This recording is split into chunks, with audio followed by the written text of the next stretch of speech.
coming back with my tips video because I got such great feedback on my moving to LA video. Like, so many of you guys actually like DM'd me and hit me up and like really wanted like this tips video, which I'm really happy about because I feel like a lot of stuff and a lot of steps that I took to like move out here, I feel like I had to do a lot of deep research for. So I like the fact that I'm able to just come and make one video where I really hope I address everything, but I kind of went through and like thought back on like when I moved. So I'm pretty sure I did. So I have like all my notes on my phone.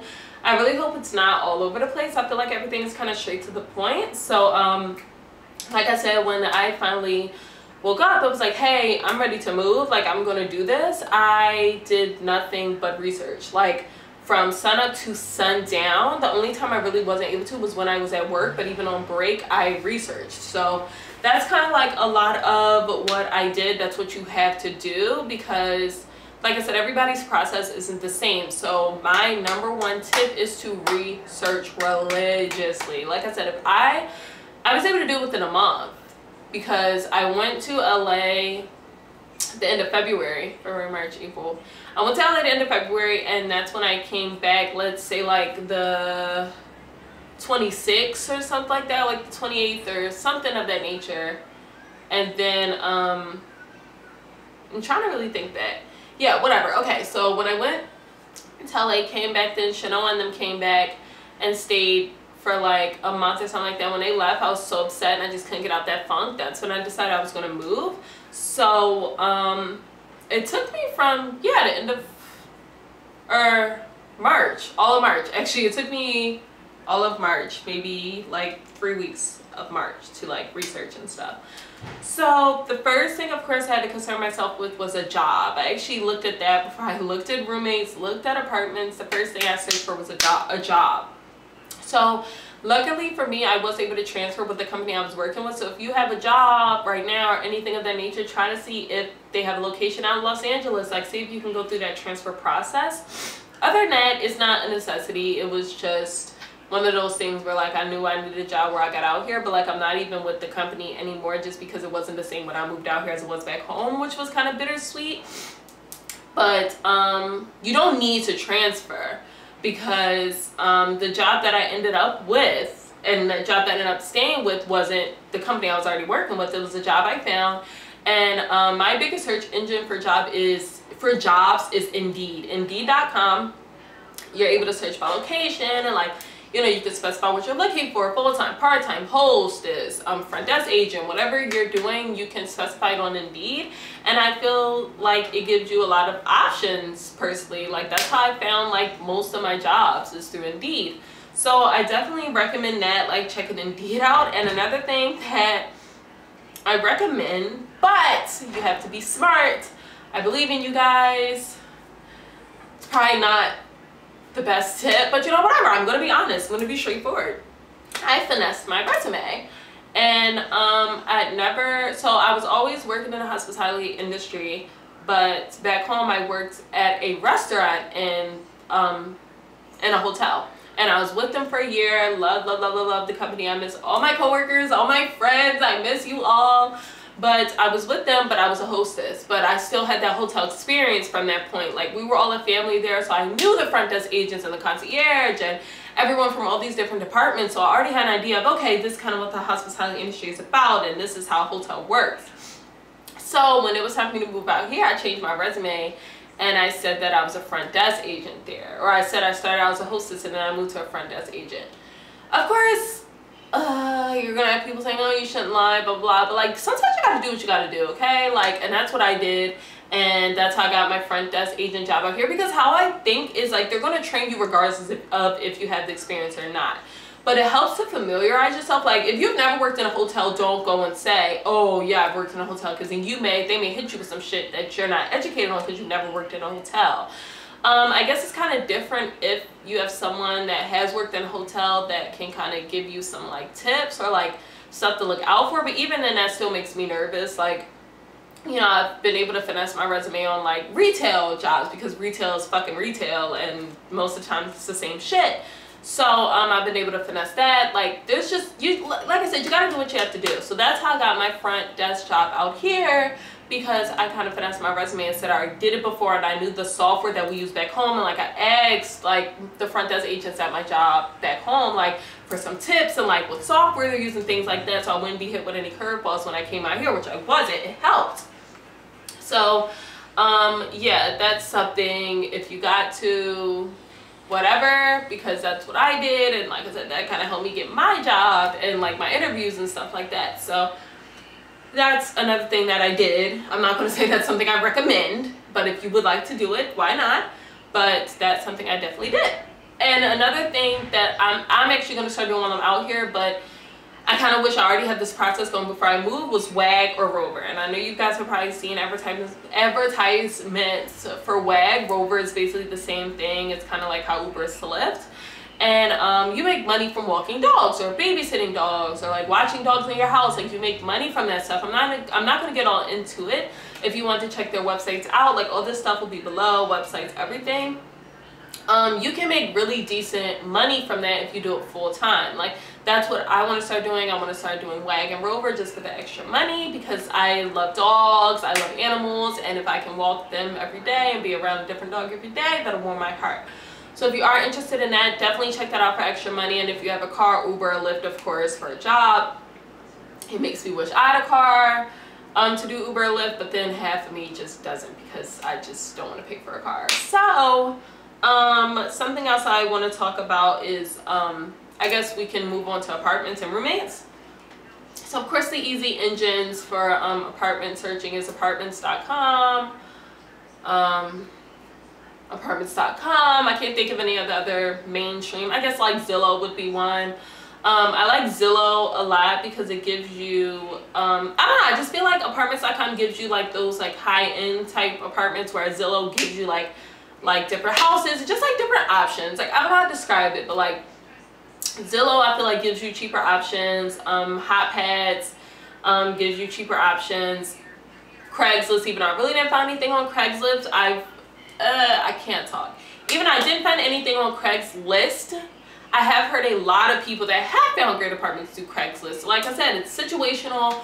Everybody's situation is different. Like if you guys find something through Craigslist that's amazing, like I wish I did, well, no, whatever. I wish I did under the circumstances of it would have made my moving process faster. But like I said, I love my roommate in the situation I'm in now and my living. So Craigslist. I heard Westside Rentals is good. I just, you know, when you're moving on a budget, you don't want to pay for anything else. And Westside Rentals you kind of have to pay for. And I'm like, I'm not paying just to look at apartment options. Like I'm not. But I also have heard great things about that too. So if you guys have the extra money, then definitely, like, why not? But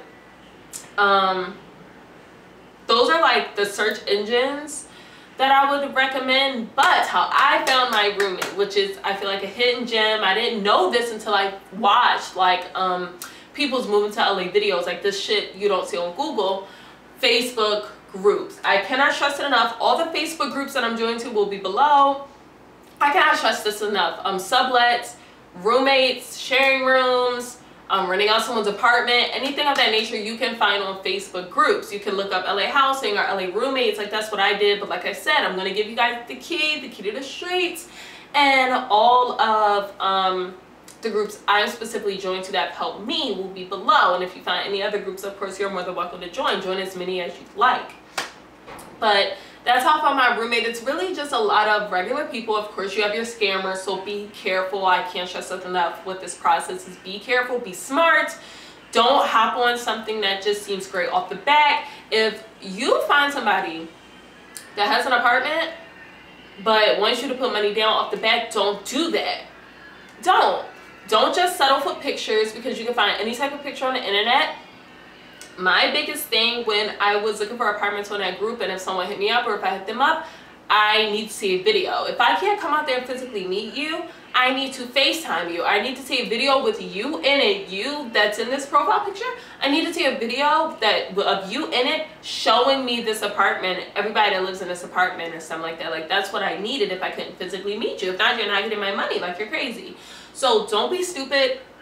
I've had a few people try to do that to me, like, oh, here's the apartment, blah, blah, it sounds great, it sounds cheap, amazing, boom, great location, and then the first thing I ask for is money when I'm like, okay, I need to meet you, I need a video, I need something. Don't let them finesse you out of a video. Like, I had this one lady say, oh, well, like, I'm out of town right now. Okay, well, then you won't get my money. I need to see a video first. I need to see evidence that this is legit. So definitely do that if you can't come meet them. Like I said, I was actually able to come meet my roommate, see the apartment for myself. But Google Maps is also a big thing. If someone sends you an address or an area, like, I will easily go to Google Maps, and at the bottom of Google Maps it'll have like the street view thing. So you click that and you can kind of like see the area, and like I really genuinely use that. I'll look at the area, like walk up and down the street, walk around the corner, because I feel like you could have an apartment that could be on like this really cute block, but then the area is really rough. And Google, like, that can really show you like if there's trash on the street or homeless people on the street or something like that. Like, the street view will show you, like, it will show you. So, or like I said, Google is your best friend. You can look up the area or something like that. But yeah, that, like, for finding a roommate, like, that's what I would suggest. If you can't meet them, definitely try to FaceTime them, communicate with them as often as you can if you feel like that's someone who you're gonna go with. But there are just so many options. Like, there are options to share rooms with people, sleep on someone's couch. Like, there are just so many different things and areas you could do to live in Los Angeles. Another thing, actually, which I'm not going to forget about, is this thing called Couchsurfer. And that's really like a genuine be careful. Like, that's not my first, second, third, fourth, fifth recommendation. But if you're serious about Los Angeles or moving to Los Angeles and you don't care the circumstances, there is a app called Couchsurfer, or a website called Couchsurfer, and you're able to stay on people's couches for free. And you could do it maybe if you're paying for a flight to come out here to go to interviews, but you can't really afford to stay at a hotel. Couch surfers could definitely be an option. It was only ever an option for me when I was desperate, when Shanoa first moved out here, and I was like, okay, I need to move, blah, blah, blah, and I was like going crazy and whatever.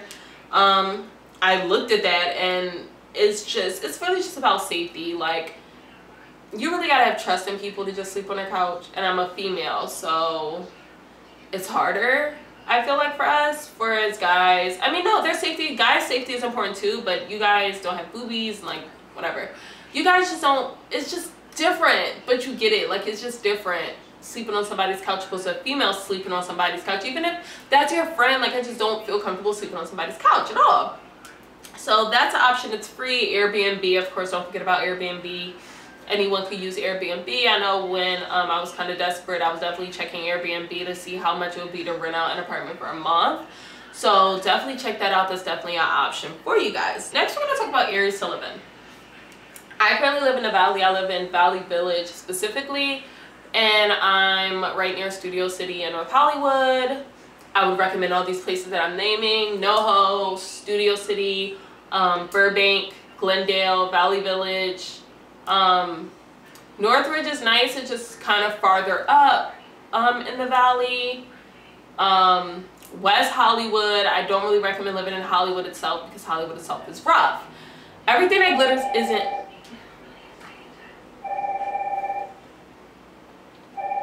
Why do people call me when I'm filming? Like, stop! Anyways, I don't recommend living in Hollywood. Everything that glitters isn't gold here. Los Angeles is in no way in hell perfect at all. It has its rough areas. Los Angeles definitely has a very heavy homeless problem. Very, very, very heavy. So you just have to be mindful of where you choose to live. Hollywood is also expensive. So it's not even like it's cheap. But then you also have to worry about homeless people being right outside your door. So you just kind of, like I said, you have to kind of be like mindful. And even in downtown Los Angeles, that's kind of a hit and miss with living too. Like Koreatown and stuff like that, I know can be rough sometimes. But like I said, if you find a place that you feel like you're comfortable with and it's not that bad for you, then why not? Like, so be it. But the Valley is definitely really nice. I love living in the Valley. I'm 8 to 10 minutes away from Hollywood without traffic. With traffic, I could be an hour. So those are the kind of areas I would definitely recommend you living in. Of course, if you want to live near the beach, that's going to cost an arm and a leg. Beverly Hills, arm and a leg. Like, things that are obvious is going to cost an arm and a leg. But other than that, like, those areas are pretty great. If you moved more northeast, south, more east, yeah, dealt with the. If you move more east towards like Pasadena, that's really nice too. You're just kind of, you're not that far out, but you're farther out, if that makes sense. But Pasadena is also really nice. Yeah, those are the areas I can think of from the top of my head. But like I said, just be smart. Google these areas. To see how safe they are. Like, every area has its rough spots, I feel. So those are the areas I would definitely recommend you guys to live in or check out specifically. So next we're going to talk about so next we're going to talk about flights and when you move out here, because that also plays a factor too in how your money management will be. And okay, I'm just checking to see if it's still recording. And saving money and stuff. So I feel like it's cheapest to come to LA from January to May, and in the colder months, depending, of course the holidays can be kind of iffy, but in the colder months definitely you can get out here cheap. Like I said, I've never paid more than like $200 for a round trip flight. The most I paid for my flight getting out here was $344, and that's when I came out here to interview. It was also April 1st, and I got the plane tickets like within the same week. So I get that. Like, it was last minute, it was a holiday.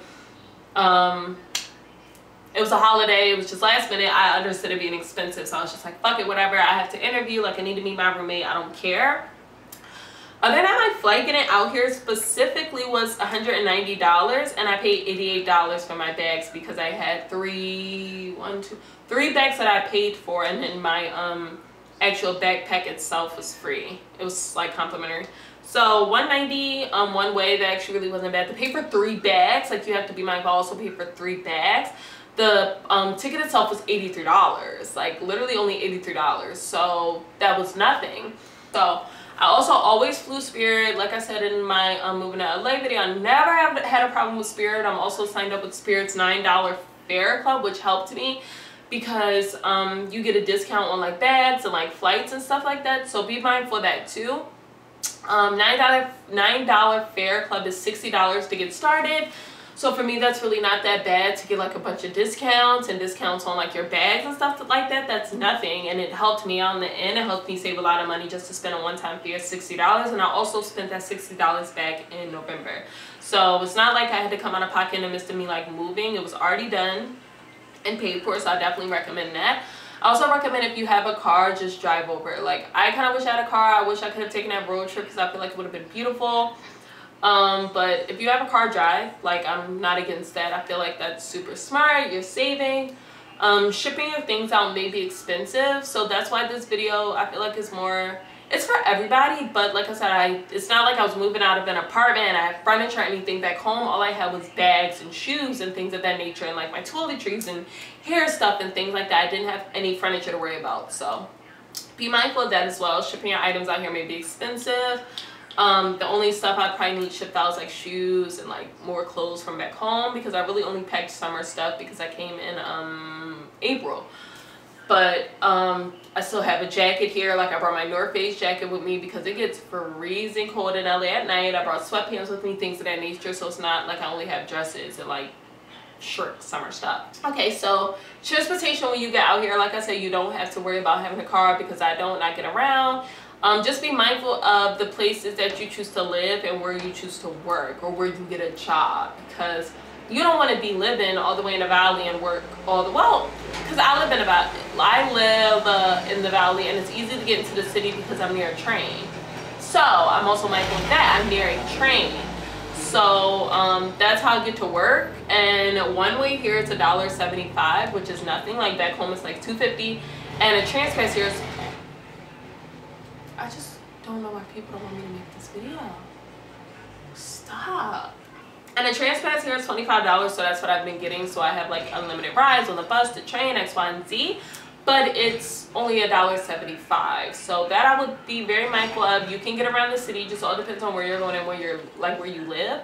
Like, Shanoa lives almost 45 minutes away from me by car, but he also has the option to take 2 trains to get to me, which, yeah, it's like an hour and 30 minutes, but it's not the worst ride. Like, it's not the worst ride. And to go from paying $25 for Uber to just paying what, $5 for public transportation, like hell yeah, I'm taking it. Like sometimes you just gotta use your time smart and just not be so mindful of, oh, it'll take me an hour and 30 minutes. Like, okay, it'll take you maybe that long depending on traffic when you're underground, on the train, not in traffic, not dealing with squat.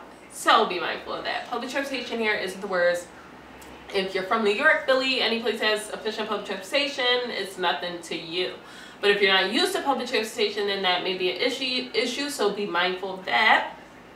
Other than that, I feel like you should just have a plan living out here. Like, know what you're coming out here for, know what you're coming out here to do. Like, my biggest thing coming out here was to focus on this, YouTube. Like, I felt more motivation coming out here doing it. I didn't feel that much motivation back home doing YouTube, so like this is my thing. But whatever you want to come out here for, acting, modeling, music, like anything, even if you don't want to come out here for any of those, just still make sure you have some type of plan as to what you want to do when you get out here. Like if you want to work out, like I feel more motivation to do everything, to work out, to eat healthy. Like there's so many different things you can do in the city of Los Angeles and nobody will judge you for it. So definitely be mindful of that. And like I said, you don't need to have all this money saved up. I do recommend if you come out here without a job, then definitely have some type of money saved up. At least have, depending on whatever your living situation is or wherever you're going to be, definitely try to have at least like 2 to 3 months rent saved when you get out here, and like extra spending money because you're going to have to eat. Another thing is, if you do that, food stamps. Like it's so easy to get food stamps out here. So definitely do that. Like I don't knock food stamps. Like what? Like I wish I was able to get them if I wasn't making the money I was making, because that's so easy. Like to just have that extra money for food. What, girl? Get you some food stamps. You can make it work. Like it's really not that hard. Like I encourage anybody that wants to move anywhere to do it. Like just make sure you're smart about it. Do your research. Talk to people that live there, like see who can help you out possibly, like see who you can stay with. Like there's so many different options. You just have to be smart and network and communicate with people and do your research. Like I wish all of you guys the best of luck. I hope I kind of like went through everything, all the major tips. Of course, if you guys have any other questions or anything, comment below or hit me up on social media, which is the best option for me to respond back to you.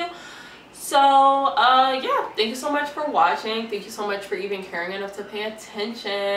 Please like, comment, subscribe, and peace.